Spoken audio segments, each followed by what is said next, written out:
Hallelujah. ପ୍ରଭୁ ଯୀଶୁଖ୍ରୀଷ୍ଟଙ୍କ ମଧୁର ନାମରେ ସମସ୍ତଙ୍କୁ ପ୍ରେଜ୍ ଦ ଲର୍ଡ। ମୋ ପ୍ରିୟ ଭାଇ ଓ ଭଉଣୀମାନଙ୍କୁ ସମସ୍ତଙ୍କୁ ପ୍ରଭୁ ଯୀଶୁଖ୍ରୀଷ୍ଟଙ୍କ ବାକ୍ୟ ଶୁଣିବା ପାଇଁ ଆହ୍ୱାନ କରୁଅଛି। ଆସନ୍ତୁ ମୋ ସହିତ ଖୋଲନ୍ତୁ ଉପଦେଶକ ପୁସ୍ତକ 12 ପର୍ବ ତାର ଶେଷ 2 ପଦ 13-14। ସାର କଥା ଏହି ସବୁ ଶୁଣାଯାଇଅଛି, ପରମେଶ୍ୱରଙ୍କୁ ଭୟ କର ଓ ତାହାଙ୍କର ଆଜ୍ଞା ସବୁ ପାଳନ କର, କାରଣ ଏହା ହିଁ ମନୁଷ୍ୟର ପୂର୍ଣ୍ଣ କର୍ତ୍ତବ୍ୟ କର୍ମ। ଯେହେତୁ ପରମେଶ୍ୱର ପ୍ରତ୍ୟେକ କର୍ମ, ପୁଣି ଭଲ କି ମନ୍ଦ, ପ୍ରତ୍ୟେକ ଗୁପ୍ତ ବିଷୟ ବିଚାରରେ ଆଣିବେ। ପ୍ରଭୁ ପଠିତ ବାକ୍ୟ ଦେଇ ଆମ ସମସ୍ତଙ୍କୁ ଆଶୀର୍ବାଦ କରନ୍ତୁ। ଆମେନ୍। ପ୍ରାର୍ଥନା କରିବା। ସର୍ବଶକ୍ତିମାନ ଜୀବନ୍ତକାର ସଦା ପ୍ରଭୁ ଆଶ୍ଚର୍ଯ୍ୟ ପ୍ରାକନ୍ତ ପରମେଶ୍ୱର, ଆମେ ତୁମକୁ ଧନ୍ୟବାଦ କରୁଛୁ। ତୁମର ମହିମାରେ, ତୁମର ଗୌରବରେ, ତୁମ ପ୍ରଶଂସାରେ ପ୍ରଭୁ, ତୁମ ପବିତ୍ର ଆତ୍ମାକୁ ଚାଲନାରେ ପ୍ରଭୁ ଆମମାନଙ୍କୁ କୋଳି ନିଅ ବୋଲି ଗୌରବ ପ୍ରଶଂସା ପୂଜା ତୁମକୁ ଦେଇ ଯୀଶୁଙ୍କ ନାମରେ ପ୍ରାର୍ଥନା କଲି ପ୍ରଭୁ। ଆମେନ୍। ହାଲେଲୁୟା। ପ୍ରଭୁଙ୍କୁ ମହାନାମକୁ ଧନ୍ୟବାଦ ହେଉ। ମୋ ପ୍ରିୟ ଭାଇ ଭଉଣୀମାନଙ୍କୁ ଏହି ସନ୍ଧ୍ୟାକାଳ ସମୟରେ ପ୍ରଭୁଙ୍କ ବାକ୍ୟ ଧ୍ୟାନ କରିବା ନିମନ୍ତେ ଆହ୍ୱାନ କରୁଅଛି। ଏହି ଜାଗାରେ ବିଶେଷ କରି ଯୁବା ଯୁବତୀମାନଙ୍କୁ ମୁଁ କହେ, ଏବଂ ଯେତିକି ପ୍ରଭୁ ଯୀଶୁଖ୍ରୀଷ୍ଟଙ୍କର ଆହୁତ ଲୋକମାନେ, ଯେତିକି ପ୍ରଭୁ ଯୀଶୁଖ୍ରୀଷ୍ଟ ତାଙ୍କ ରକ୍ତ ଦେଇକରି ଯାହାକୁ କିଣି ଅଛନ୍ତି, ସେ ସମସ୍ତଙ୍କୁ ମୁଁ ଏହି ସନ୍ଧ୍ୟାକାଳ ସମୟରେ ଆହ୍ୱାନ କରୁଅଛି। ଏ ଜାଗାରେ ଜ୍ଞାନୀ ସୋଲୋମନ ତାଙ୍କର ଶେଷ ସମୟରେ, ଯାହାକି ତାଙ୍କର ଜୀବନର ଶେଷ ଭାଗ, ସେହି ସମୟରେ ଜ୍ଞାନୀ ସୋଲୋମନ ଏହି କଥା କହୁଅଛନ୍ତି। କ'ଣ ବୋଲି କହୁଅଛନ୍ତି ବୋଲି କହିଲେ, ସାର କଥା ହେଇ, ସାର ବୋଲିବା ଜିନିଷ ଅଛି ବୋଲି କହିଲେ, ତାହା ମୁଁ ତୁମମାନଙ୍କୁ ଜଣାଉଛି। ପୃଥିବୀରେ ସାର ବୋଲିବା ଜିନିଷ, ଯାହାକି ନିଗୁଡ ତତ୍ତ୍ୱ ବିଷୟ, ଯାହାକି ଯେଉଁମାନେ ଜାଣିନାହାନ୍ତି, ସମସ୍ତଙ୍କ ଜୀବନରେ, ପ୍ରାଣୀବର୍ଗ ସମସ୍ତଙ୍କ ମଧ୍ୟରେ ସାର ବୋଲିବା ଜିନିଷ, ତାର ସାରତ୍ୱ, ଯାହାକି ଆମମାନଙ୍କୁ ଶକ୍ତି ଦେଇଥାଏ, ଜ୍ଞାନ ଦେଇଥାଏ, ବୁଦ୍ଧି ଦେଇଥାଏ, ବାସ୍ତବତା ଆମମାନଙ୍କୁ ପ୍ରଦାନ କରିଥାଏ। ତାହା ଜ୍ଞାନୀ ସୋଲୋମନ ଏ ଜାଗାରେ କହୁଅଛନ୍ତି। କ'ଣ ବୋଲି କହୁଅଛନ୍ତି ବୋଲି କହିଲେ, ସାର କଥା ଏହି, ଆପଣମାନେ ସାର କଥା ଜାଣିନାହାନ୍ତି। ମୁଁ ମୋ ଜୀବନରେ ସମସ୍ତ ବିଷୟ ଦେଖିଅଛି। ସାର କଥା ଖୋଜି କେଉଁଟା ଠିକ୍ ବାସ୍ତବତା, ଯେଉଁ ବିଷୟ କି ପ୍ରକୃତ ବିଷୟ, ଯେ କି ସତ୍ୟ ପରମେଶ୍ୱର, ଯାହାଙ୍କୁ ପାଇଲେ ଆପଣମାନେ ଅନନ୍ତ ଜୀବନର ଅଧିକାର ହେଇପାରିବ। ଯାହାଙ୍କୁ ପାଇଲେ, ଯାହାଙ୍କ ନିକଟକୁ ଗଲେ, ଯାହାଙ୍କ ପଥରେ ଛାଡ଼ିଲେ ଆପଣମାନେ ନିତ୍ୟ ରାଜ୍ୟକୁ ଯାଇପାରିବ, ସତ୍ୟ ମାର୍ଗରେ ଚାଲିପାରିବ। ସେହି ସଦାପ୍ରଭୁ ପରମେଶ୍ୱରଙ୍କର ବିଷୟ ଆଜି ଆପଣମାନଙ୍କୁ ମୁଁ ଜଣାଉଛି। ମୋର ପ୍ରିୟ ଯୁବା ଯୁବତୀମାନେ, ଆପଣମାନେ ଧ୍ୟାନ ଦିଅନ୍ତୁ। ବିଶେଷ କରି ଏ ଜାଗାରେ ଜ୍ଞାନୀ ସୋଲୋମନ କହୁଅଛନ୍ତି, ସାର କଥା ଏହି ସବୁ ଶୁଣାଯାଇଅଛି, ପରମେଶ୍ୱରଙ୍କୁ ଭୟ କର ଓ ତାହାଙ୍କର ଆଜ୍ଞା ସବୁ ପାଳନ କର, କାରଣ ଏହା ହିଁ ମନୁଷ୍ୟର ପୂର୍ଣ୍ଣ କର୍ତ୍ତବ୍ୟ କର୍ମ। ହାଲେଲୁୟା। ସେ କହୁଅଛନ୍ତି, ସବୁ ବିଷୟ ଶୁଣାଯାଇଅଛି, ସବୁ ଭାଷାରେ ସବୁ କଥା ଯେତିକି କଥା ଅଛି, କେତେଟା ଭାଷା ଅଛି ପୃଥିବୀରେ, ସବୁ ଭାଷାର ସମସ୍ତ ବିଷୟ ବ୍ୟବହାର କରାଯାଇଛି। ଅରୁ କ୍ଷୟ ପର୍ଯ୍ୟନ୍ତ, ଆରମ୍ଭରୁ ଶେଷ ପର୍ଯ୍ୟନ୍ତ ସବୁ କଥା ଶୁଣାଯାଇଅଛି। ସବୁ ଶୁଣାଯାଇଗଲା ପରେ, ସବୁ ଶୁଣାଗଲା ପରେ ସବୁ ଜାଗାରେ କୁହାଯାଇଛି, ସବୁ ଧର୍ମରେ, ସବୁ ବିଶେଷ କରି ସବୁ ଗ୍ରନ୍ଥମାନଙ୍କରେ, ବିଶେଷ କରି ସବୁ ଭାଷାରେ କୁହାଯାଇଛି। ସାର କଥା ହେଇ ସବୁ ଶୁଣାଯାଇଛି, କାହିଁରେ ମଧ୍ୟ ସାର ନାହିଁ। ପରମେଶ୍ୱରଙ୍କୁ ଭୟ କରିବାର ହିଁ ସାର। ହାଲେଲୁୟା। ସେଠି କୁହାଯାଇଅଛି, ସବୁ କଥା ଶୁଣାଯାଇଅଛି, ପରମେଶ୍ୱରଙ୍କୁ ଭୟ କରିବାର ଓ ତାହାଙ୍କର ଆଜ୍ଞା ପାଳନ କରିବାର, ଆଉ ତାହାଙ୍କର ପଥରେ ଚାଲିବାର, ତାହାଙ୍କର କର୍ମ, ପରମେଶ୍ୱର ଆମମାନଙ୍କୁ ଦେଇଥିବା କର୍ମ, ପରମେଶ୍ୱରଙ୍କୁ ଭୟ କରିବା ବିଷୟରେ, ପରମେଶ୍ୱରଙ୍କର ଆଜ୍ଞା ପାଳନ କରିବା ବିଷୟରେ ଆମେମାନେ ସଚେତନ ଥାଉ। ପରମେଶ୍ୱରଙ୍କୁ ଭୟ କର, ଆଉ କାହାକୁ ଏ ପୃଥିବୀରେ ଭୟ କରିବାର ଆବଶ୍ୟକ ନାହିଁ। ଗୁନିଆ ଗାର୍ଡି, ତନ୍ତ୍ର ମନ୍ତ୍ର, ଯାଦୁଗରମାନଙ୍କୁ, ଭୂତ ପ୍ରେତ, କୌଣସି ଅହଙ୍କାରୀ ଈର୍ଷା ଲୋକମାନଙ୍କୁ ଭୟ କରିବାର ଆବଶ୍ୟକ ନାହିଁ। କୌଣସି ତନ୍ତ୍ର ମନ୍ତ୍ର ତୁମମାନଙ୍କୁ କ୍ଷତି କରିପାରିବ ନାହିଁ। କୌଣସି ଶୈତାନର ମାୟାଜାଳ ତୁମମାନଙ୍କୁ ନଷ୍ଟ କରିପାରିବ ନାହିଁ। ମାତ୍ର ତୁମେମାନେ ପରମେଶ୍ୱରଙ୍କୁ ଭୟ କରିବାକୁ ଶିଖ। ପରମେଶ୍ୱର ହିଁ ସାର ଅଟନ୍ତି। ପରମେଶ୍ୱର ହିଁ ବାସ୍ତବ ଅଟନ୍ତି। ପରମେଶ୍ୱର ହିଁ ଅନାଦି ଅନନ୍ତ, ସ୍ୱର୍ଗୀୟ ଶାଶ୍ୱତ ପରମେଶ୍ୱର। ସେ ଅନାଦି କାଳରୁ ଅନନ୍ତ କାଳ ପର୍ଯ୍ୟନ୍ତ ସେ ବିଦ୍ୟମାନ ପରମେଶ୍ୱର। ସେହି ପରମେଶ୍ୱରଙ୍କୁ ଭୟ କରିବାର ହିଁ ମନୁଷ୍ୟର ପୂର୍ଣ୍ଣ କର୍ତ୍ତବ୍ୟ। ହାଲେଲୁୟା। ଏହି ପୃଥିବୀରେ ସମସ୍ତ ବିଷୟ, ସମସ୍ତ କର୍ମ, ସମସ୍ତ କାର୍ଯ୍ୟ, ସମସ୍ତ ପ୍ରକାର ବିଷୟ ମୁଁ କରିଅଛି। ମୁଁ ନ କରିବା ଜିନିଷ ଏ ପୃଥିବୀରେ କୌଣସି ବିଷୟ ନାହିଁ। ଜ୍ଞାନୀ ସଲୋମନ କହୁଛନ୍ତି। ମୋର ପ୍ରିୟ ଲୋକମାନେ, ଜ୍ଞାନୀ ସଲୋମନ ପରି ଜ୍ଞାନୀ ଲୋକ ଏ ପୃଥିବୀରେ ଆଜି ପର୍ଯ୍ୟନ୍ତ ଜନ୍ମଗ୍ରହଣ କରିନାହିଁ। ଜ୍ଞାନୀ ସଲୋମନଙ୍କ ପରି କେହି ମଧ୍ୟ ଏ ପୃଥିବୀରେ ଜନ୍ମ ହେଇନାହିଁ, ବୋଧହୁଏ ହେଇପାରିବ ନାହିଁ। କାରଣ ପରମେଶ୍ୱର ସଲୋମନଙ୍କୁ କହିଥିଲେ, ତୁମ ପାଇଁ ତୁମେ କ'ଣ ମାଗୁଛ, ଯୀଶୁଖ୍ରୀଷ୍ଟଙ୍କ ନାମରେ ମାଗ, ମୁଁ ତାହା ତୁମମାନଙ୍କୁ ଦେବି, ତୁମକୁ ଦେବି ବୋଲି କହିଲେ। ସେତେବେଳେ ସେ କହିଲେ, ପ୍ରଭୁ ମୋତେ ଯେଉଁ ଦାୟିତ୍ୱ ଦେଇଛ, ତୁମ ଦାସ ଆଉ ମୋ ପିତା ଦାଉଦଙ୍କ ପ୍ରତି ତୁମେ ଯେଉଁ ଦୟା ଦେଖେଇଅଛ, ଯେଉଁ ଦୟା ଦେଖେଇକି ଯେଉଁ ରାଜ୍ୟକୁ ରାଜା କରିଅଛ, ସେଇ ରାଜାଙ୍କର ସିଂହାସନରେ ବସିବାକୁ ମୋତେ ଆପଣ ତୁମେ ଅନୁମତି ଦେଇଅଛ। ମୋତେ ସେଇ ଜାଗାରେ ପ୍ରଭୁ ତୁମ ଲୋକମାନଙ୍କୁ ଶାସନ କରିବା ପାଇଁ ମୋତେ ଜ୍ଞାନ ଦିଅ ବୋଲି ମାଗିଲେ। କିଏ? ଜ୍ଞାନୀ ସଲୋମନ ପରମେଶ୍ୱରଙ୍କୁ ଡାଇରେକ୍ଟ ମାଗିଲେ। କ'ଣ ବୋଲି ମାଗିଲେ? ପ୍ରଭୁ ତୁମର ଲୋକମାନଙ୍କୁ ଶାସନ କରିବା ପାଇଁ, ତୁମ ଲୋକମାନଙ୍କୁ ଠିକ୍ ପଥରେ ଚଳାଇବା ପାଇଁ, ତୁମର ବ୍ୟବସ୍ଥା ସେମାନଙ୍କୁ ଜଣାଇବା ପାଇଁ, ତୁମର ନିୟମ ସେମାନଙ୍କୁ ଜଣାଇବା ପାଇଁ, ପ୍ରଭୁ ତୁମ ଲୋକମାନଙ୍କର ନ୍ୟାୟ ବିଚାର କରିବା ପାଇଁ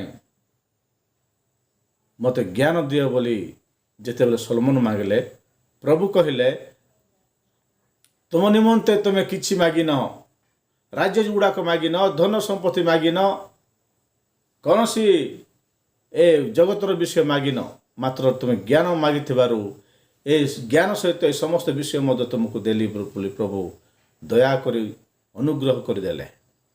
ହାଲେଲୁୟା। ସେତେବେଳେ ଜ୍ଞାନୀ ସଲୋମନ ସବୁ ପାଇଗଲେ। ତାଙ୍କର ବାଲ୍ୟ ଅବସ୍ଥା ଠାରୁ ତାଙ୍କର ଯୌବନ ଅବସ୍ଥା ଠାରୁ ବୃଦ୍ଧ ଅବସ୍ଥା ପର୍ଯ୍ୟନ୍ତ ତାଙ୍କେ ସମସ୍ତ ବିଷୟର ତତ୍ତ୍ୱ ବୁଝିବା ପାଇଁ, ତାଙ୍କ ଶରୀରକୁ ସୁଖ ବିଳାସରେ ପରିତୃପ୍ତ କରିବା ପାଇଁ, ତାଙ୍କର ଚକ୍ଷୁକୁ, ତାଙ୍କର କର୍ଣ୍ଣକୁ, ତାଙ୍କର ପଞ୍ଚଇନ୍ଦ୍ରିୟର ଅଭିଳାଷ ପୂର୍ଣ୍ଣ କରିବା ପାଇଁ ସମସ୍ତ ବିଷୟ କଲେ ଜ୍ଞାନୀ ସଲୋମନ। ଏବଂ ଏ ପୃଥିବୀରେ ସମସ୍ତ ରାଜାଙ୍କର କନ୍ୟାମାନଙ୍କୁ ସେ ବିବାହ କଲେ। ତାଙ୍କର 700 ପତ୍ନୀ ଆଉ 300 ଉପପତ୍ନୀ ଥିଲେ। ତାଙ୍କର ବହୁ ଦାସ ଦାସୀ ଥିଲେ, ଧନ ସମ୍ପତ୍ତି ଥିଲା, ସୁନା ଗହଣା ଥିଲା,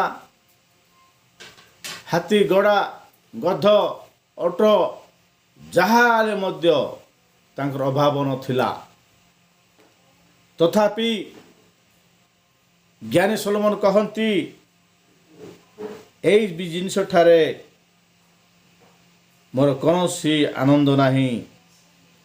ମୁଁ ଦେଖିଲି ସୂର୍ଯ୍ୟ ତଳେ କୌଣସି ସାର ବିଷୟ ନାହିଁ। ସୂର୍ଯ୍ୟ ତଳେ ମୁଁ ଖୋଜି ବୁଢ଼ା ହେଇଗଲି। ମୋର ବାଲ୍ୟ କାଳ ଠାରୁ, ମୋର ଯୌବନ କାଳ ଠାରୁ ମୋ ବୃଦ୍ଧ ସମୟ ଆସିଯାଉଛି, ମୋ ମରିବା ସମୟ ଆସିଯାଉଛି। କିନ୍ତୁ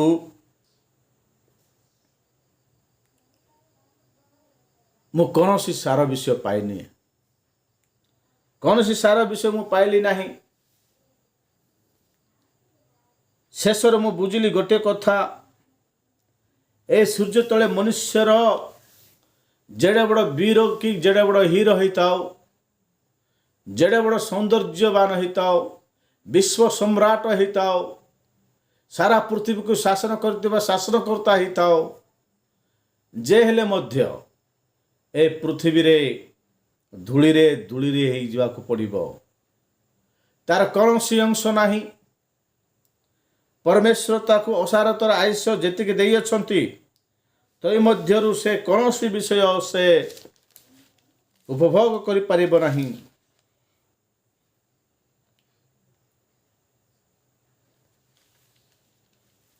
ସେଠି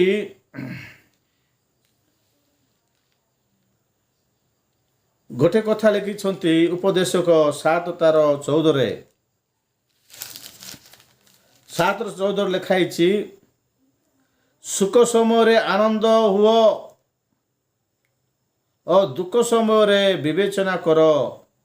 ମନୁଷ୍ୟକୁ ଭବିଷ୍ୟତରେ ଯାହା ଘଟିବ ତାହା ଯେପରି ସେ ଜାଣି ନପାରେ, ଏଥିପାଇଁ ପରମେଶ୍ୱର ସୁଖ ଓ ଦୁଃଖକୁ ପାକେ ପାକେ ରଖିଅଛନ୍ତି।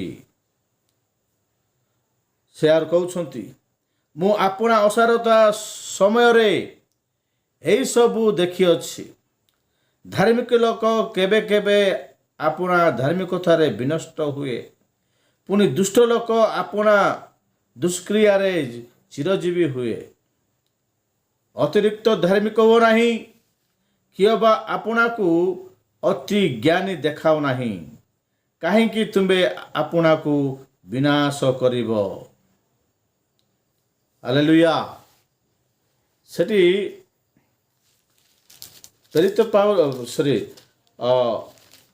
ଜ୍ଞାନୀ ସଲୋମନ କହୁଛନ୍ତି, କ'ଣ ବୋଲି କହୁଛନ୍ତି, ତୁମ ଜୀବନରେ ସୁଖ ଆସିବା ସମୟରେ ଆନନ୍ଦ କର, ଦୁଃଖ ଆସିବା ସମୟରେ ବିବେଚନା କର। କେତେ ଲୋକ କ'ଣ କରନ୍ତି, ସୁଖ ସମୟରେ ପୁରା ଆନନ୍ଦ କରିଦିଅନ୍ତି, ଦୁଃଖ ଆସିଲେ କାନ୍ଦି କାନ୍ଦି ରୁହନ୍ତି। ତାଙ୍କର କାନ୍ଦିବା ଛଡ଼ା ଦୁଃଖ କରିବା ଛଡ଼ା ମାନେ ଛୋଟପଟ ହେଇଯିବା ଛଡ଼ା ସେମାନେ ଆଉ କିଛି କରନ୍ତି ନାହିଁ ଦୁଃଖ ସମୟରେ। କିନ୍ତୁ ଜ୍ଞାନୀ ସଲୋମନ ଏଇ ଯାହାର କହୁଛନ୍ତି ତୁମକୁ ସୁଖ ଆସିବା ସମୟରେ ଆନନ୍ଦ କର, ଆନନ୍ଦିତ ହୁଅ ଓ ଦୁଃଖ ସମୟରେ ବିବେଚନା କର। ବିବେଚନା କର, ଚିନ୍ତା କର, କ'ଣ ପାଇଁ ଏ ଦୁଃଖ ଆସିଲା, କ'ଣ ପାଇଁ ଏ କଷ୍ଟ ଆସିଲା, କ'ଣ ପାଇଁ ଏ ମାନେ ଏ ଦାରିଦ୍ରତା ଆସିଲା, କ'ଣ ପାଇଁ ଏ ରୋଗ ଆସିଲା, ବା କ'ଣ ପାଇଁ ମୁଁ ଏଇଠି ହାରିଗଲି। କେତେଟା ବିଷୟ ତୁମ ଜୀବନରେ ଘଟିଥିବ, ସେ ବିଷୟ ଗୁଡ଼ାକ କ'ଣ ପାଇଁ ଆସିଲା। ଦୁଃଖ ସମୟରେ ତୁମେ କ'ଣ କର, ବିବେଚନା କର। ହାଲେଲୁୟା।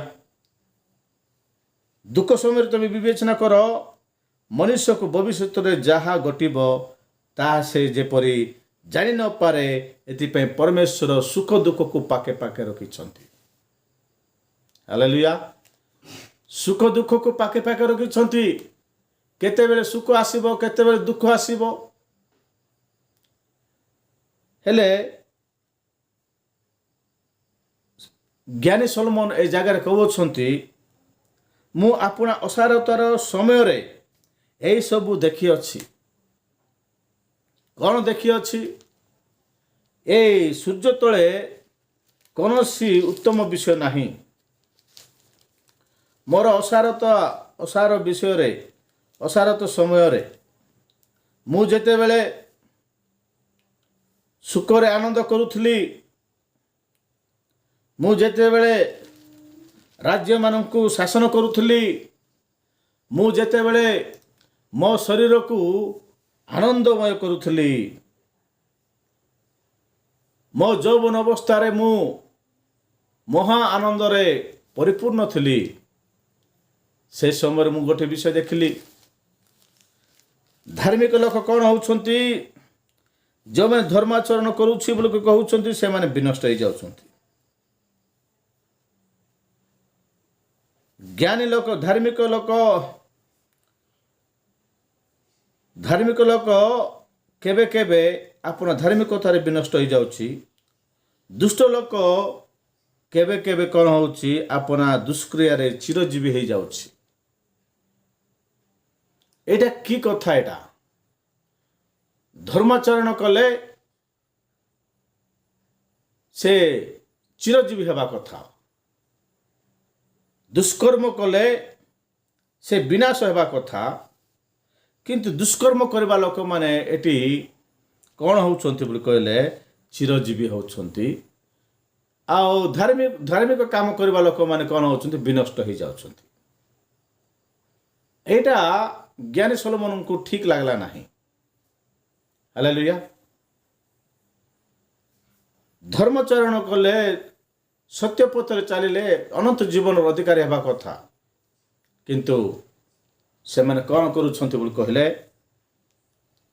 ସେଇ ଆମେ ଯଦି ଦେଖିବା ସେଇ 7:16 ଲେଖା ହେଇଛି, ଅତିରିକ୍ତ ଧାର୍ମିକ ହୁଅ ନାହିଁ ତମେ। ଅତିରିକ୍ତ ଧାର୍ମିକ ହେବା ଦ୍ୱାରା ତମେ ବିନଷ୍ଟ ହେଇଗଲ। ହାଲେଲୁୟା। ଇଏ ଦୁଷ୍କର୍ମକାରୀ, ସେ ଦୁଷ୍କର୍ମ କଲା, ଶେଷରେ ସେ କ'ଣ କଲା ବୋଲି କହିଲେ, ପରମେଶ୍ୱରଙ୍କୁ ଜାଣିଲା। ତାର ଦୁଷ୍କର୍ମରେ କରୁ କରୁ ସେଟା କେତେ ବିଷୟ ସେ କ'ଣ କଲା, ଦେଖିଲା ଯେ ମୁଁ କରିବା କାମ ଠିକ୍ ନାହିଁ ବୋଲି ସେ ଅନୁତାପ କଲା। ସେ ଅନୁତାପ କରି ପରମେଶ୍ୱରଙ୍କ ଆଡ଼କୁ ଫେରିଲା, ଆଉ ସେ ଦୀର୍ଘଜୀବୀ ହେଲା। ହାଲେଲୁୟା। ଏ ଦୀର୍ଘଜୀବୀ ହେବାର 2 ପ୍ରକାର। ଏ ପୃଥିବୀରେ ଦୀର୍ଘଜୀବୀ ହେବା ଲୋକମାନେ, ଆଉ ସେମାନେ ଭୟଙ୍କର ଖରାପ କାମ ଯାକ କରନ୍ତି। ଏ ପୃଥିବୀରେ ବୁଢ଼ା ହେଲା ପର୍ଯ୍ୟନ୍ତ ବଞ୍ଚନ୍ତି, କିନ୍ତୁ ଶେଷରେ ସେମାନଙ୍କୁ କ'ଣ ଅଛି, ମୃତ୍ୟୁ ଅଛି। ହାଲେଲୁୟା। ଏ କର୍ମ କରିବା ଲୋକମାନଙ୍କୁ 2 ପ୍ରକାର ବିଷୟ ଅଛି ସେମାନଙ୍କ ଜୀବନରେ। ସେମାନେ ଶେଷରେ ମୃତ୍ୟୁର ଜାଲରେ ପଡ଼ିବେ, ଆଉ ଦ୍ୱିତୀୟ ମୃତ୍ୟୁର ଆବୁଡ଼ରେ ପଡ଼ି ସେମାନେ ନରକକୁ ଯିବେ। ଆଉ କେତେ ଜଣ ଦୁଷ୍କର୍ମ କରି କରି କରି କରି କରି ଶେଷରେ ପରମେଶ୍ୱରଙ୍କୁ ପାଇବାର ପଥରେ ଚାଲିବେ, ପରମେଶ୍ୱରଙ୍କୁ ପାଇଯିବେ। ପରମେଶ୍ୱରଙ୍କୁ ଯେଉଁମାନେ ପାଇଯିବେ ସେମାନେ ଚିରଜୀବୀ ହେଇଯିବେ। ହାଲେଲୁୟା। ସେଠି ଲେଖା ହେଇଛି ଦୁଷ୍କର୍ମକାରୀମାନେ ଚିରଜୀବୀ ହୁଅନ୍ତି। ଚିରଜୀବୀ ବୋଲି କହିଲେ ସବୁବେଳେ ପାଇଁ ସେମାନେ ବଞ୍ଚନ୍ତି।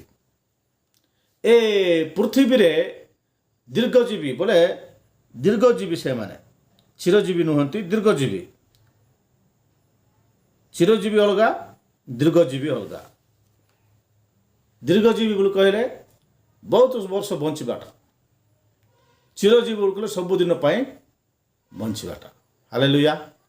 ହେଲେ ଏ ଦୁଷ୍କର୍ମଚାରୀ ସେ ଦୁଷ୍କର୍ମ କ୍ରିୟା କରି ସେ କ'ଣ ହେଇଛି, ତାର ଦୁଷ୍ଟତା ସେ ବୁଝିପାରୁଛି, ତାକୁ ଛାଡ଼ି ଦେଉଛି। ଛାଡ଼ିଦେଲା ପରେ ପରମେଶ୍ୱରଙ୍କ ପଥରେ ଚାଲୁଛି। ମନ ପରିବର୍ତ୍ତନ କରିବ, ଅନନ୍ତ ଜୀବନର ଅଧିକାରୀ ହେବ। କାରଣ ସେଥିପାଇଁ ମୁଁ ଗତ ଭିଡ଼ିଓରେ କହୁଥିଲି, ବେଶ୍ୟାମାନେ, କରଗ୍ରାହୀମାନେ, ପାପୀମାନେ ତୁମମାନଙ୍କ ଆଗରୁ ସ୍ୱର୍ଗ ରାଜ୍ୟରେ ପ୍ରବେଶ କରୁଅଛନ୍ତି, ପରମେଶ୍ୱରଙ୍କ ରାଜ୍ୟରେ।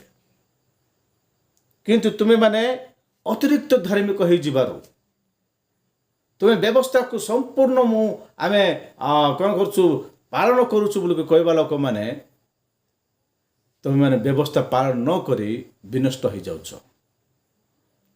ବ୍ୟବସ୍ଥା ପାଳନ କରିପାରିବ ନାହିଁ। ପରମେଶ୍ୱରଙ୍କ ଅନୁଗ୍ରହ, ପରମେଶ୍ୱରଙ୍କ ଦୟାରେ ମାତ୍ର ଏ ଦୁଷ୍ଟ ଲୋକ ମଧ୍ୟ ଚିରଜୀବୀ ହେଇପାରୁଛି।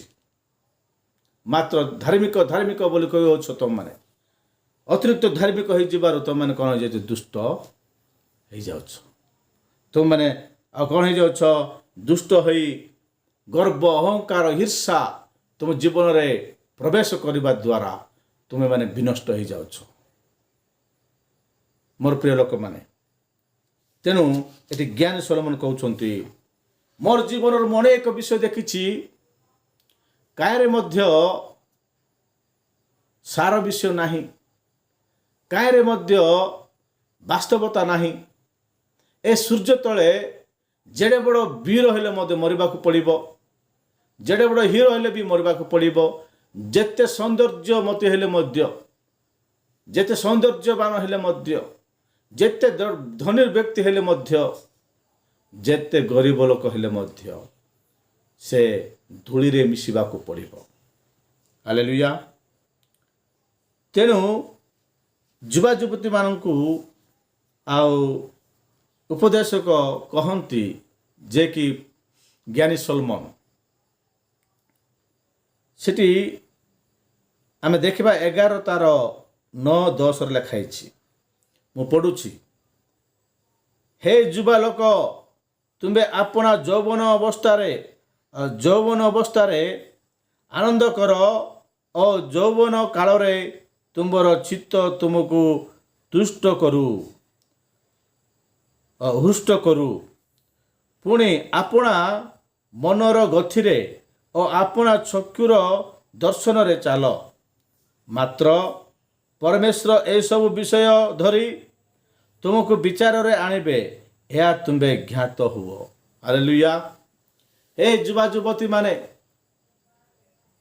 ତୁମମାନଙ୍କର ଚକ୍ଷୁର ଦର୍ଶନରେ ତୁମେ ଚାଲ। ତୁମକୁ ଯାହା ଠିକ୍ ଲାଗୁଛି ତାହା କର, କିନ୍ତୁ କରିବା ପୂର୍ବରୁ ତୁମ ପରମେଶ୍ୱରଙ୍କୁ ଟିକେ ଚିନ୍ତା କର। ତୁମକୁ ଯେଉଁ ପରମେଶ୍ୱର ସୃଷ୍ଟି କରିଅଛନ୍ତି, ତୁମକୁ ଯେଉଁ ପରମେଶ୍ୱର ଜ୍ଞାନ ଦେଇଅଛନ୍ତି, ତୁମକୁ ଯେଉଁ ପରମେଶ୍ୱର ଶାସ୍ୟ ବାୟୁ ଦେଇଅଛନ୍ତି, ଯେଉଁ ପରମେଶ୍ୱର ତୁମକୁ ନିଶ୍ୱାସ ପ୍ରଶ୍ୱାସ ଦେଇଅଛନ୍ତି, ଯେଉଁ ପରମେଶ୍ୱର ତୁମକୁ ବଞ୍ଚିବାକୁ ଦେଇଅଛନ୍ତି, ଯେଉଁ ପରମେଶ୍ୱର ତୁମକୁ ଜୀବନ ଦେଇଅଛନ୍ତି, ସେ ପ୍ରଭୁଙ୍କୁ ଟିକେ ମନେ ପକାଅ। କାରଣ ସେ ବିଚାର କରୁଥିବା ଭାବରେ ଏ ସମସ୍ତ ବିଷୟ ନେଇକରି, ତୁମ କରିବା ସମସ୍ତ କର୍ମ ନେଇକରି ସେ କ'ଣ କରିବେ, ବିଚାର କରିବେ। ଏ ବିଷୟ ଟିକେ ମନେ ପକାଅ। ହାଲେଲୁୟା। ଏହା ତୁମେ ଜ୍ଞାତ ହୁଅ। ତୁ ଆପଣା ହୃଦୟରୁ ବିରକ୍ତି ଦୂର କର ଓ ଆପଣା ଶରୀରରୁ ଦୁଃଖ ଦୂର କର। କାରଣ ଯୌବନ ଓ ଜୀବନର ଉତ୍ତମାଂଶ ଅସାର। ହାଲେଲୁୟା। ଯୌବନ ଓ ଜୀବନର ଉତ୍ତମାଂଶ ଅସାର। ହାଲେଲୁୟା। ତୁମ ହୃଦୟରେ ବିରକ୍ତି ସବୁ ଦୂର କର। ଯେଉଁ ବିଷୟ ପାଇଁ ତୁମେ ବିରକ୍ତ ହେଇଯାଉଛ, ଯେଉଁ ବିଷୟ ପାଇଁ ତୁମେ ଛୋଟପଟ ହେଇଯାଉଛ, ଯେଉଁ ବିଷୟରେ ତୁମେ ଚିନ୍ତା କରି ତୁମେ କିଛି କରିପାରୁନ, ସେ ବିଷୟକୁ ତୁମେ କ'ଣ କରିଦେବ? ଦୂର କରିଦିଅ। ଯେହେତୁ ଯୌବନର ଓ ଜୀବନର ଉତ୍ତମାଂଶ ଅସାର। ତେଣୁ ଏ ଯୁବା ଯୁବତୀମାନେ, ଆପଣମାନେ ପରମେଶ୍ୱରଙ୍କୁ, ତୁମ ସୃଷ୍ଟିକର୍ତ୍ତାଙ୍କୁ ଟିକେ ମନେ ପକାଅ। ତୁମକୁ ଯେ ସୃଷ୍ଟି କରିଅଛନ୍ତି, ତୁମକୁ ଯେ ଶିକ୍ଷା ଦେଇଅଛନ୍ତି, ତାଙ୍କର ଜ୍ଞାନରେ, ତାଙ୍କର ବୁଦ୍ଧିରେ, ତାଙ୍କର ପବିତ୍ରତାରେ ତୁମମାନଙ୍କୁ ଆହ୍ୱାନ କରିଅଛନ୍ତି, ତାଙ୍କୁ ଟିକେ ମନେ ପକାଇ ଅସାର ବିଷୟରେ, ବ୍ୟତିବ୍ୟସ୍ତ ବିଷୟରେ ତୁମେ ଦୂରରେ ଥାଅ। ହାଲେଲୁୟା। ତେଣୁ ଏଠି ଜ୍ଞାନୀ ସଲୋମନ କହନ୍ତି, ଅସାର ସବୁ ହିଁ ଅସାର, ପରମେଶ୍ୱରଙ୍କୁ ଭୟ କରିବାର ହିଁ ସାର। ହାଲେଲୁୟା। ପରମେଶ୍ୱରଙ୍କୁ ଭୟ କରିବାର ହିଁ ସାର। ସାର କଥା ଏହି, ଆପଣମାନେ ପରମେଶ୍ୱରଙ୍କୁ ଭୟ କରି, ତାହାଙ୍କର ଆଜ୍ଞା ପାଳନ କରି, ତାହାଙ୍କଠାରେ ଆମେମାନେ ଜୀବନଯାପନ କରିବାଟା ହେଉଛି ମନୁଷ୍ୟର ପୂର୍ଣ୍ଣ କର୍ତ୍ତବ୍ୟ। ହାଲେଲୁୟା। ମନୁଷ୍ୟ ଯେଉଁ କର୍ମ କରୁଛି ବୋଲି କହିଲେ, ଯେଉଁ କର୍ମ କରିବାର ଅଛି, ତାହା ହେଉଛି ପରମେଶ୍ୱରଙ୍କ ଆଜ୍ଞା ପାଳନ କରିବା, ପରମେଶ୍ୱରଙ୍କୁ ଭୟ କରିବା, ପରମେଶ୍ୱରଙ୍କ ପଥରେ ଚାଲିବା, ପରମେଶ୍ୱରଙ୍କର ନିଗୁଡ଼ ତତ୍ତ୍ୱ ବିଷୟ ଜାଣିବା, ପରମେଶ୍ୱରଙ୍କର ଉଦ୍ଦେଶ୍ୟକୁ ବୁଝିବାକୁ ପବିତ୍ର ଆତ୍ମାଙ୍କ ଶକ୍ତି ଲୋଡ଼ିବା ହେଉଛି ମନୁଷ୍ୟର ପୂର୍ଣ୍ଣ କର୍ତ୍ତବ୍ୟ କର୍ମ। ହାଲେଲୁୟା। ମନୁଷ୍ୟର ପୂର୍ଣ୍ଣ କର୍ତ୍ତବ୍ୟ କର୍ମ ହେଉଛି ପରମେଶ୍ୱରଙ୍କୁ ଭୟ କରିବା। କାରଣ ତାହାଙ୍କ ଆଜ୍ଞାରେ, ତାହାଙ୍କ ଶାସନରେ ଆମମାନଙ୍କୁ ଜୀବନ ମିଳିବ। ଯେହେତୁ ପରମେଶ୍ୱର ପ୍ରତ୍ୟେକ କର୍ମ, ପୁଣି ଭଲ କି ମନ୍ଦ, ପ୍ରତ୍ୟେକ ଗୁପ୍ତ ବିଷୟ ବିଚାରରେ ଆଣିବେ। ଜାଗ୍ରତ ଯୁବା ଯୁବତୀମାନେ, ପ୍ରତ୍ୟେକ ବିଷୟ ଯୁବା ଯୁବତୀମାନେ ତୁମେ ମନେ ରଖ, ପ୍ରତ୍ୟେକ ବିଷୟକୁ ପରମେଶ୍ୱର ବିଚାରରେ ଆଣିବେ। ବିଚାର ସମୟରେ ତୁମେମାନେ ପ୍ରଭୁ ଯୀଶୁଖ୍ରୀଷ୍ଟଙ୍କ ଚାମୁରେ ଛିଡ଼ା ହେବାର ଅଛି ବୋଲି କହିଲେ, ପରମେଶ୍ୱରଙ୍କ ରକ୍ତର ଆଶ୍ରୟ ନେବାର ଅଛି, ଯୀଶୁଖ୍ରୀଷ୍ଟଙ୍କ ରକ୍ତ ମାଂସର ଆଶ୍ରୟ ନେବାର ଅଛି। ଯୀଶୁଖ୍ରୀଷ୍ଟଙ୍କ ରକ୍ତ ଦ୍ୱାରା ତୁମେମାନେ ଦୌତ ହେବାର ଅଛି। ସେତେବେଳେ ତୁମମାନଙ୍କୁ ପରମେଶ୍ୱରଙ୍କ ରକ୍ତରେ ସେ ତୁମମାନଙ୍କୁ ସମ୍ପୂର୍ଣ୍ଣ ଦେଇଦେଲେ, ପ୍ରଭୁ ଯୀଶୁଖ୍ରୀଷ୍ଟଙ୍କ ସିଂହାସନ ସମ୍ମୁଖରେ ତୁମେ ଯେତେବେଳେ ଠିଆ ହେବ, ତୁମର ସମସ୍ତ ବିଷୟ, ତୁମର ସମସ୍ତ ଅଧର୍ମ ସେ କ୍ଷମା କରିଦେଇଥିବେ। କୌଣସି ଅଧର୍ମ ବିଷୟ ଦେଖାଯିବ ନାହିଁ। ହାଲେଲୁୟା। ତେଣୁ ରୋମିଓ ପୁସ୍ତକରେ ଲେଖାଯାଇଛି, ଏ ମନୁଷ୍ୟ ପାଇଁ ପରମେଶ୍ୱର ଗୋଟିଏ କଥା କହୁଅଛନ୍ତି, ପରମେଶ୍ୱରଙ୍କର ଶକ୍ତି ତୁମମାନଙ୍କୁ ଜଣାଇବା ପାଇଁ ଏ ପୃଥିବୀର ପ୍ରତ୍ୟେକ ବିଷୟରେ ପରମେଶ୍ୱରଙ୍କ ଶକ୍ତି ପ୍ରକାଶ କରୁଛନ୍ତି। ଏ ମନୁଷ୍ୟ ଯେ ପ୍ରକାର ଏ ସୂର୍ଯ୍ୟ ତଳେ ପରମେଶ୍ୱରଙ୍କର ବିଷୟକୁ ଜାଣିପାରିବ। ଦେଖନ୍ତୁ, ରୋମିଓ ପୁସ୍ତକ 1 ପର୍ବ ତାର 19 ପଦରେ ଗୋଟେ ବିଷୟ ଲେଖା ହେଇଛି, ଯେଣୁ ପରମେଶ୍ୱରଙ୍କ ସମ୍ବନ୍ଧରେ ଯାହା ଜ୍ଞାତବ୍ୟ ତାହା ସେମାନଙ୍କ ଅନ୍ତରରେ ପ୍ରକାଶିତ ହୋଇଅଛି, ଈଶ୍ୱର ତ ସେମାନଙ୍କ ନିକଟରେ ତାହା ପ୍ରକାଶ କରିଅଛନ୍ତି। ହାଲେଲୁୟା। ମନୁଷ୍ୟ ଜୀବନରେ, ଏ ସୂର୍ଯ୍ୟ ତଳେ ମନୁଷ୍ୟ ଜୀବନରେ ପରମେଶ୍ୱରଙ୍କୁ ଜାଣୁ ବୋଲି ଭାବି ପରମେଶ୍ୱର କ'ଣ କରିଅଛନ୍ତି, ତାଙ୍କ ସମସ୍ତ ବିଷୟ ପରମେଶ୍ୱରଙ୍କ ସମ୍ବନ୍ଧରେ, ପରମେଶ୍ୱରଙ୍କ ବିଷୟରେ ଯୀଶୁଙ୍କ ବିଷୟରେ ଜାଣିବା ପାଇଁ ସମସ୍ତ ଯାହା ଜ୍ଞାତବ୍ୟ ଯାହା ଜଣାଇବାର ଅଛି ସବୁ ବିଷୟ ଜଣାଇ ଦେଇଛନ୍ତି। ହାଲେଲୁୟା। ସବୁ ବିଷୟ ଜଣାଇଛନ୍ତି। ମନୁଷ୍ୟମାନଙ୍କ ଅନ୍ତରରେ ତାହା ଦେଇଅଛନ୍ତି। ପ୍ରଭୁ ହିଁ ତାହା ପ୍ରକାଶିତ କରିଅଛନ୍ତି। ଈଶ୍ୱର ହିଁ ତାହା ପ୍ରକାଶିତ କରିଅଛନ୍ତି। କାହା ନିକଟରେ? ମନୁଷ୍ୟ ନିକଟରେ। ସେମାନଙ୍କ ନିକଟରେ ପରମେଶ୍ୱର କ'ଣ କରିଛନ୍ତି? ସବୁ ବିଷୟ ପ୍ରକାଶ କରିଛନ୍ତି। ଜଗତର ସୃଷ୍ଟିକାଳ ଅବଧି ତାହାଙ୍କର ଅଦୃଶ୍ୟ ଗୁଣସମୂହ ଅର୍ଥାତ୍ ତାହାଙ୍କର ଅନାଦି ଅନନ୍ତ ଶକ୍ତି ଓ ଈଶ୍ୱରତ୍ୱ ସୃଷ୍ଟ ବସ୍ତୁଗୁଡ଼ିକ ଦ୍ୱାରା ବୋଧଗମ୍ୟ ହୋଇ ସ୍ପଷ୍ଟ ରୂପେ ପ୍ରତ୍ୟାୟମାନ ହେଉଅଛି। ଯେପରି ସେମାନଙ୍କର ଉତ୍ତର ଦେବାର ବାଟ ନଥାଏ। ଯେଉଁମାନେ ପରମେଶ୍ୱର ନାହାନ୍ତି ବୋଲି ନାସ୍ତିକ ଭାବରେ କହୁଅଛନ୍ତି, ଯେଉଁମାନେ ପରମେଶ୍ୱରଙ୍କ ଶକ୍ତିକୁ ନ ବୁଝି ମୂର୍ଖ ପରି ହେଉଅଛନ୍ତି, ସେମାନଙ୍କୁ ପରମେଶ୍ୱର କହୁଅଛନ୍ତି ତୁମମାନଙ୍କର ଉତ୍ତର ଦେବାର ବାଟ ନାହିଁ। ହାଲେଲୁୟା। କାରଣ ସେଠି ଲେଖା ହେଇଛି, ତାର 22ରେ ଲେଖା ହେଇଛି, ଦେଖନ୍ତୁ ତାର 21ରେ ମଧ୍ୟ ପଢ଼ିବା, 21-22 ପଢ଼ିକି ଆମେ ଶେଷ କରିବା। କାରଣ ସେମାନେ ଈଶ୍ୱରଙ୍କୁ ଜାଣି ତାହାଙ୍କୁ ଈଶ୍ୱର ବୋଲି ଗୌରବ ଦେଲେ ନାହିଁ କି ଧନ୍ୟବାଦ ଦେଲେ ନାହିଁ, କିନ୍ତୁ ଆପଣା ଅସାର ତର୍କ ବିତର୍କରେ ଜଡ଼ିତ ହେଲେ ଓ ସେମାନଙ୍କର ଅବୋଧ ମନ ଅନ୍ଧକାରମୟ ହେଲା। ନିଜ ନିଜକୁ ଜ୍ଞାନୀ ବୋଲି ମନେ କରି ସେମାନେ ମୂର୍ଖ ହେଲେ। ହାଲେଲୁୟା। ନିଜ ନିଜକୁ ଜ୍ଞାନୀ ବୋଲି ମନେ କରି ସେମାନେ କ'ଣ ହେଇଯାଇଛନ୍ତି? ମୂର୍ଖ ହେଇଯାଇଛନ୍ତି। ଏ ବିଷୟରେ ଆପଣମାନଙ୍କୁ ଗଭୀର ଭାବରେ ଆହୁରି ଅଧିକ ଜଣାଇବା ପାଇଁ ପବିତ୍ର ଆତ୍ମା ମୋତେ ଚାଳନା ଦେଉଛନ୍ତି। ମୁଁ କିନ୍ତୁ ଆସନ୍ତା ଭିଡ଼ିଓରେ ତୁମମାନଙ୍କୁ ଏସବୁ ବିଷୟ ଜଣାଇବି। ହାଲେଲୁୟା। ମାତ୍ର ଗୋଟିଏ ବିଷୟ ମନେ ରଖିଥାଅ ମୋର ପ୍ରିୟ ଯୁବା ଯୁବତୀମାନେ, ତୁମମାନଙ୍କୁ ପରମେଶ୍ୱର କହୁଅଛନ୍ତି ତୁମମାନଙ୍କର କାଳ ସମୟରେ ମାନେ ଅସାରତର ସମୟରେ ଯେତେବେଳେ ତୁମେ ପରମେଶ୍ୱରଙ୍କୁ ଚିହ୍ନିବ, ସେତେବେଳେ ତୁମମାନଙ୍କୁ ପରମେଶ୍ୱର ତାଙ୍କର ଜ୍ଞାନ ଦେବେ। ହାଲେଲୁୟା। ତାଙ୍କର ବୁଦ୍ଧି ଦେବେ, ତାଙ୍କୁ ଜାଣିବା ପାଇଁ ତୁମ ଅନ୍ତରରେ ପରମେଶ୍ୱରଙ୍କର ସଂକଳ୍ପ, ପରମେଶ୍ୱରଙ୍କର ଯୋଜନା, ପରମେଶ୍ୱରଙ୍କର ଶକ୍ତି, ପରମେଶ୍ୱରଙ୍କର ନିଗୁଡତ୍ୱ ବିଷୟ ତୁମ ଜୀବନରେ ସେ ଦେବାକୁ ଇଚ୍ଛା କରୁଅଛନ୍ତି। ସେ କହୁଅଛନ୍ତି ତାଙ୍କର ଅଦୃଶ୍ୟ ଗୁଣସମୂହ, ଆହୁରି ଲେଖା ହେଇଛି ଅନାଦି ଅନନ୍ତର ଶକ୍ତି। ହାଲେଲୁୟା। ଏ ପ୍ରକୃତି ବିଷୟରେ ସେ କ'ଣ କରୁଛନ୍ତି? ପ୍ରତ୍ୟାୟମାନ କରିଅଛନ୍ତି।